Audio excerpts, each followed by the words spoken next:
Hello students, I am Nirmala Pandey. Welcome you all in Safe Classes. So students, in today's class we are going to study the topic Global Biodiversity.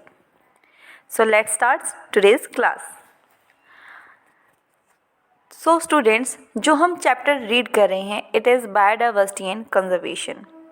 तो अब हमने पढ़ा कि biodiversity क्या होती है और कितने टाइप से हम जो है डाइवर्सिटी को रिप्रेजेंट करेंगे, like species diversity, genetic diversity and the ecological और इकोसिस्टम डाइवर्सिटी. अब ग्लोबल बायोडाइवर्सिटी का मतलब है कि पूरे वर्ल्ड में जो हमारी अर्थ है, इस पूरी अर्थ के ऊपर जो डाइवर्सिटी है वो किस तरीके से क्या है डिस्ट्रीब्यूटेड है. ठीक है, यानी कि इस पूरे अर्थ पे डिफरेंट एरियाज़ में डिफरेंट टाइप्स के ऑर्गेनिज्म रह रहे हैं, लाइक प्लांट्स और एनिमल्स. अगर हम मेजरली देखें तो प्लांट है हमारे पास, एनिमल्स हैं. तो ये जो ऑर्गेनिजम्स हैं लाइक प्लांट्स और एनिमल्स, ये किस तरीके से क्या है अर्थ के ऊपर डिस्ट्रीब्यूटेड होंगे.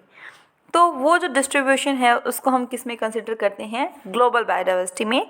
यानी कि टोटल नंबर ऑफ जो प्लांट और एनिमल स्पीसीज प्रेजेंट हैं अर्थ के ऊपर वो किस तरीके से डिस्ट्रीब्यूटेड होंगे. So according to IUCN, the total number of plants and animal species is about 1.5 million. ठीक है, IUCN जो है हमारी एक ऑर्गेनाइजेशन है. उस ऑर्गेनाइजेशन के अकॉर्डिंगली अगर हम कंसिडर करें तो जो प्लांट और एनिमल का नंबर है इस अर्थ के ऊपर वो टोटल कितना है, 1.5 million. So here the question arises in your mind that what is the full form of this IUCN. ठीक है, कि जो ये हमारा IUCN है ना, इसका फुल फॉर्म क्या होगा. और students, you have to learn the full form of this IUCN. It stands for international union for conservation of nature and natural resources. अब यहीं पे डिफ़िकल्टी आती है क्योंकि इसमें स्पेलिंग में तो देखो सिंगल एन गिवन है और हमने क्या बोला, नेचर एंड नेचुरल रिसोर्सेज. ठीक है, तो जब हम इसकी फुल फॉर्म लिखेंगे तो फुल फॉर्म में 2 बार एन आएंगे. सो ये ध्यान रखना आप. IUCN stands for international union for conservation of nature and natural resources. ये जो यूनियन है हमारा, इसके नाम से ही पता चल रहा है कि इस यूनियन का काम क्या है. ये एक इंटरनेशनल यूनियन है, यानी इंटरनेशनल लेवल पे काम करती है. किस चीज़ के रिगार्डिंग काम करती है, तो ये कंजर्वेशन के रिगार्डिंग काम करती है. कंजर्वेशन मतलब प्रोटेक्शन देना. ठीक है, कंजर्व करके रखना किसी भी चीज़ को. और ये किस चीज़ को कंजर्व करने में हेल्प करता है या किसके लिए एफर्ट्स कर रही है. सो नेचर और नेचुरल रिसोर्सेज जो हमारे प्रेजेंट हैं उनको कंजर्व करने के लिए वर्क कर रही है. तो इन्होंने जो कैलकुलेशंस किए उसके accordingly it says that 1.5 million जो है टोटल अर्थ के ऊपर प्लांट्स और एनिमल की स्पीसीज प्रेजेंट हैं.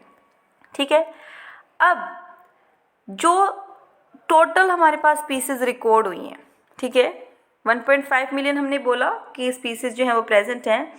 इसमें से 70% से भी ज़्यादा जो स्पीसीज हैं हमारी वो किसकी हैं, एनिमल्स की.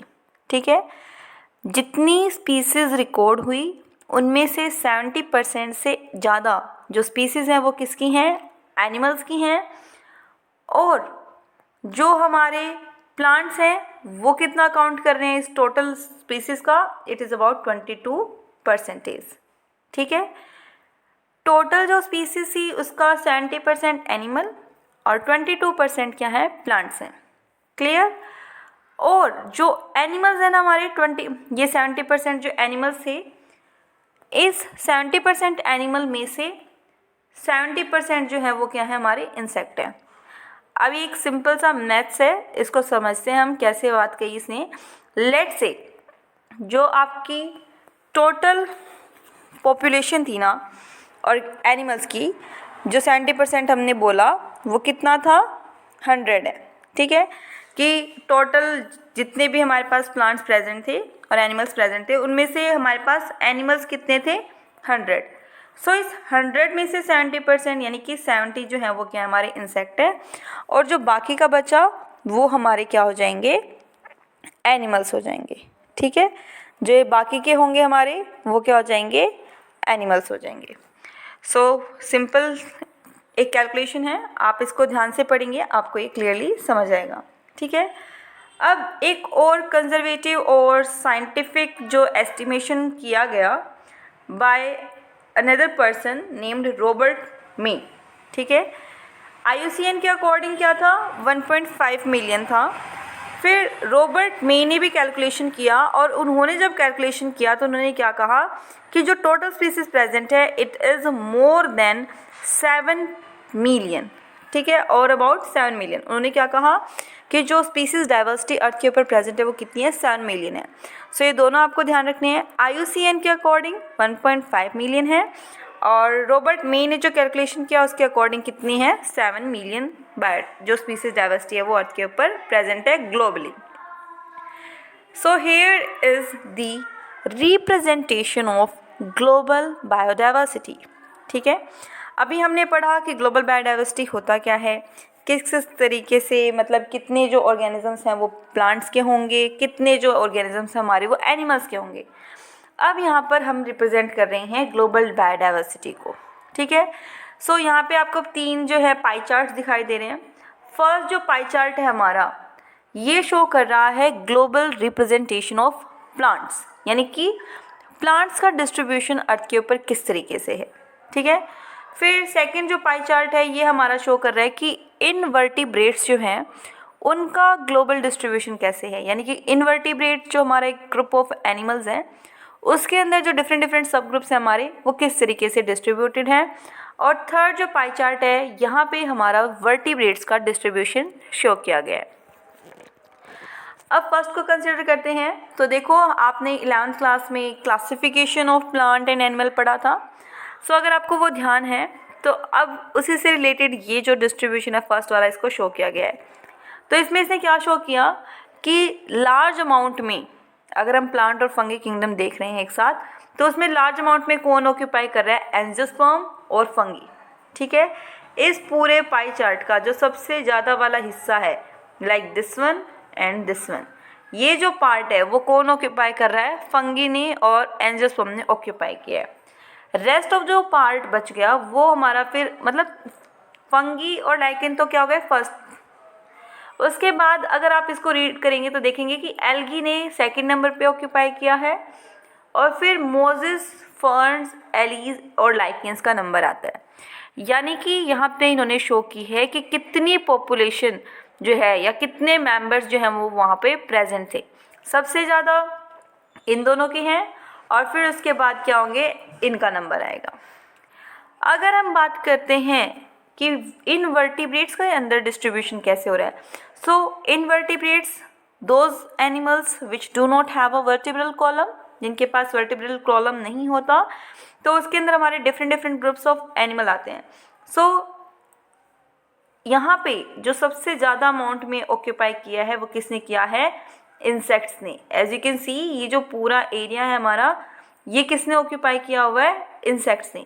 तो सबसे ज़्यादा एरिया इनवर्टिब्रेट्स में कौन ऑक्यूपाई कर रहा है, इंसेक्ट्स। फिर उसके बाद जो अदर ग्रुप ऑफ एनिमल्स हैं उन्होंने ऑक्यूपाई किया, देन मोलस्क और सबसे कम क्रुस्टेशियंस ने ऑक्यूपाई किया। सो अगर आपको लेट सपोज इस तरीके से एक पाई चार्ट गिवन है एग्जामिनेशन में और वहाँ पर इनके नेम्स नहीं गिवन है, वहाँ पे आपका गिवन है A, B, C and D, और अब एग्जामिनेशन में आपसे पूछा जाए कि ये जो ABCD लेबलिंग की गई है इनके नाम बताओ। सो उसके लिए बहुत ज़रूरी हो जाता है कि आपको ये जो ग्लोबल बायोडाइवर्सिटी है इसका जो रिप्रेजेंटेशन है ये लर्न हो, ठीक है। सो वहाँ पे गिवन होगा कि इनवर्टिब्रेट्स है और इनवर्टिब्रेट्स में ABCD करके ये हमारा लेबलिंग है।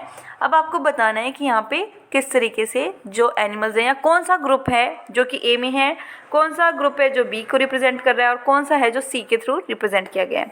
सो अगर आपको ये जो चार्ट है हमारा वो लर्न है तो उसके अकॉर्डिंगली आप कह सकते हो कि A जो है वो क्या हमारे इंसेक्ट्स हैं, क्योंकि इंसेक्ट क्या कर रहे हैं, सबसे ज़्यादा ऑक्यूपाई करते हैं इनवर्टिब्रेट में, यानी सबसे ज़्यादा जो आपका पॉपुलेशन है, स्पीसीज़ है वो किस में प्रेजेंट है, इंसेक्ट्स के अंदर।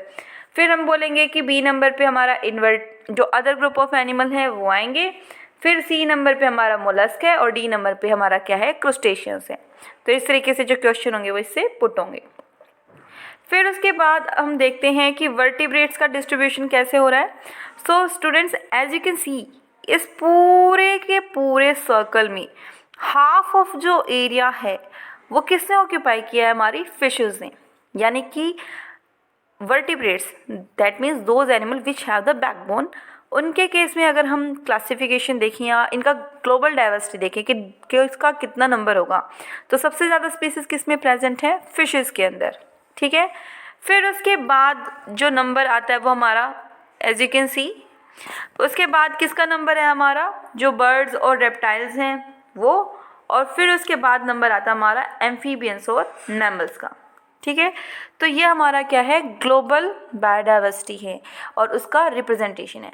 अब एक चीज़ मिसिंग है, देखो यहाँ पे हम क्या कहते हैं, हमने जब भी पढ़ा ऑर्गेनिजम्स के बारे में या लिविंग ऑर्गेनिज्म के बारे में, तो हम वहाँ पे बात करते हैं किसकी?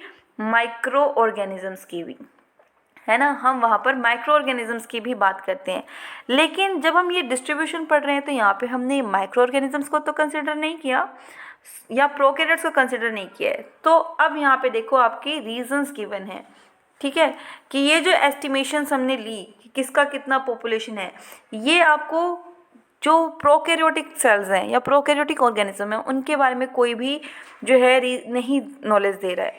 तो इसका रीज़न क्या है? सो इसका रीज़न में फर्स्ट है कि जो कन्वेंशनल टैक्सोनॉमिक मेथड्स हम लोग यूज़ करते हैं वो सफिशिएंट नहीं है आइडेंटिफाई करने के लिए इन माइक्रो ऑर्गेनिज्म की स्पीसीज़ को, ठीक है। जो हम मेथड यूज़ करते हैं इनको स्टडी करने के लिए, उसमें हम इनको क्या है स्टडी नहीं कर पाएंगे।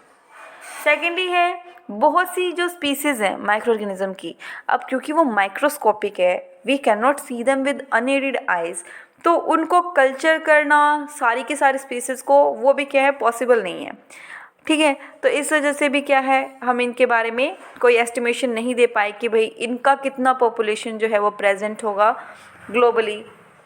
और थर्ड रीज़न है कि बायोकेमिकल और जो मोलिकुलर बायोलॉजी टेक्निक्स होती हैं वो पुट कर देती हैं इनकी डाइवर्सिटी को मिलियंस में, तो काफ़ी ज़्यादा कन्फ्यूज़न क्रिएट हो जाता है और इतने सबको हम स्टडी भी नहीं कर पाए हैं, तो हम इनको क्या करते हैं इसके अंदर नहीं रखते हैं।